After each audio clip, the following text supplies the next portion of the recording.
sometimes they arrive because they feel like there's some sort of imbalance in their relationship. So just things aren't working for them. So perhaps if one person earns more than the other and they're still trying to do 50-50, or perhaps they've inherited some money on one side and they want to try and work through that, or just that the circumstances are changing. So, they might be moving in together and want to do that in a really sort of empowering way and make sure that they've kind of checked everything down and they feel comfortable and confident to talk about money, or they want to build a good way of communicating around money. So they want to, create a structure that gives them the ability to really talk deeply about it. It's funny because this is a generalization, but usually two people in a couple won't have the same attitude to risk. Usually two people in a couple won't have the same sort of labels around whether you're a saver or a spender.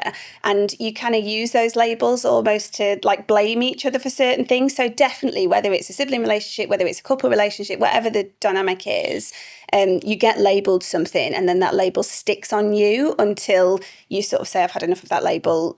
I wish to change it. Like, stop calling me that. It's really bothering me and it's actually not helping for me to change or be happy with who I am. So yeah, in couples, I think I generally notice in the space that one person would call themselves a spender and one person would call themselves a saver, or one person would have like all their money in cash versus the other person in crypto and, having side hustles and businesses and, just risk, just the idea of risk just doesn't bother them. Explain my relationship. Yeah, I was going to say. Hit a nail on the head. Yeah. Okay, yeah. I want my partner to send me like what's our attitudes to money, and she sent me a voice note and she says, because we've got different backgrounds, she likes to save from her childhood. She always likes having a safety net. She says, I like to take risks. Some are great, some are ridiculous, apparently. But I mean, I think they're all great, personally. She said most of our money arguments are because she's very cautious and likes to just keep money in the bank, likes to have a safety net, whereas I keep telling her you need to invest. So her fear is of the investment going wrong and losing her safety net. But she thinks the most important thing is to understand your different backgrounds and your habits and then come to like a happy medium. So now she's investing more.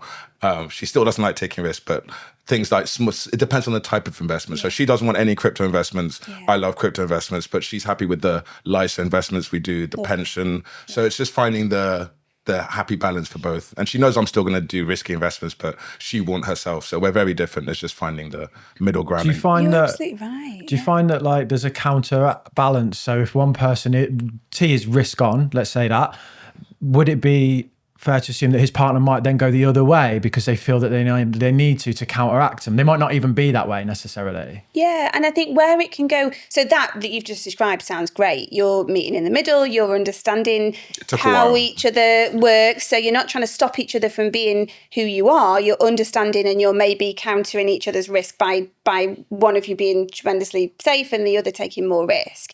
Where it can go wrong is if somebody's taking a really aggressive risk with family wealth that then they're not being open about, so that maybe, the other person doesn't actually know the risk that's being taken. So if you imagine, and I saw this a lot really in my background, where, there were situations where the financial advisor would be seeing one person in the couple and not really the other. So not necessarily taking both thoughts and circumstances into account, or when somebody just goes off and does their own thing and doesn't bring it to the relationship and talk about it.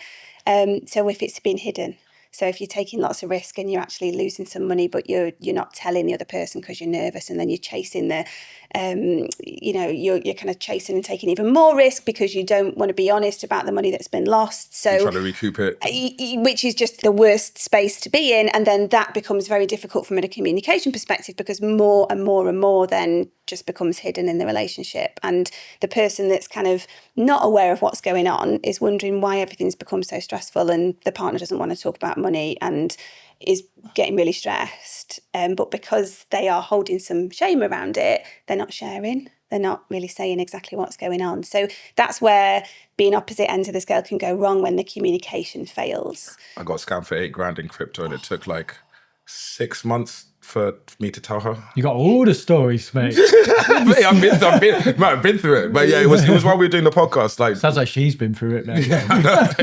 You got to make sure your ladies battle tested, mate. Put them through the hardships. Know that they're loyal.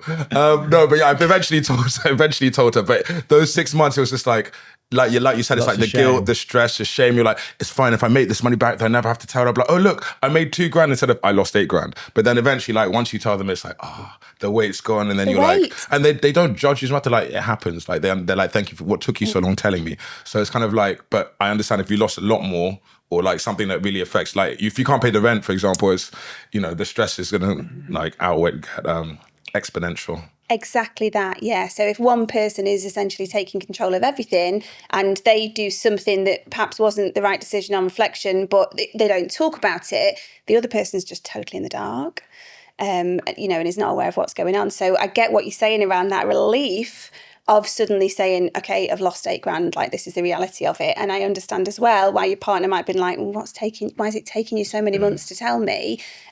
Because just you being able to talk openly about that initially, I bet would have probably saved lots of arguments in the meantime where she didn't really know Couple of what these was grey going hairs on. that popped out, yeah. Exactly. A little bit of stress, yeah. So it's the communication side of things that counts, and being able to understand each other and work out how to move forwards. That was a clip from our conversation with money coach Sarah Maxwell. You can watch the full episode right here.